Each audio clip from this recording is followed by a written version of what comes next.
పొద్దుస్తమానం ఆ ఫోన్లో ఏం చూస్తూ ఉంటావురా? మంచివే నాన్న. సోషల్ మీడియాలో వచ్చే ఇన్స్పిరేషనల్ కొటేషన్లు, మోటివేషనల్ స్పీచ్లు, మా యూత్ని ప్రభావితం చేసే మంచి మాటలు.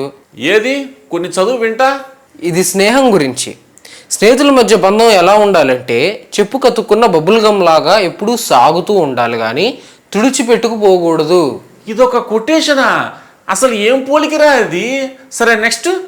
భార్యాభర్తల బంధం అంటే గోడకి కుట్టిన పిడకలాగా అతుక్కొని ఉండాలి. ఇంతకీ పిడకంటే ఏంటి నాన్న? అబ్బా, వినలేకపోతున్నాను రా నాయన. కనీసం మీ యూత్కి పనికొచ్చే మెసేజ్ ఏమన్నా ఉందేమో చదువు.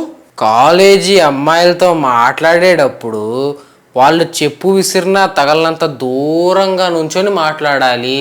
చిచి, మోటివేషనల్ స్పీచ్ అన్నావే, కనీసం అదన్నా పనికొచ్చేదేమో చదువు. పిల్లలు బాల్యంలోనే పెద్దల్ని ఎదిరించే ధైర్యశాలిగా ఎదగాలి. బాల్యంలో పెద్దల్ని ఎదిరించటం ఒక తప్పుడు పని, ధైర్యశాలి అనేది ఒక పొగట్ట. ఆ రెంటికి లింకు పెట్టి వాటిలా రాశాడ్రా. అసలు ఏంట్రా ఇవన్నీ? ఏమో నాన్న, అన్ని పిల్లలు ఇలాంటివే వస్తున్నాయి. నేను కుర్రాడిగా ఉన్నప్పుడు సి నరసింహారావు రాసిన వ్యక్తిత్వ వికాసం, ఎండమూరి వీరేంద్రనాథ్ రాసిన విజయానికి 5 మెట్లు లాంటి పుస్తకాలు చదివి ఈ ప్రపంచాన్ని తెలుసుకున్నా.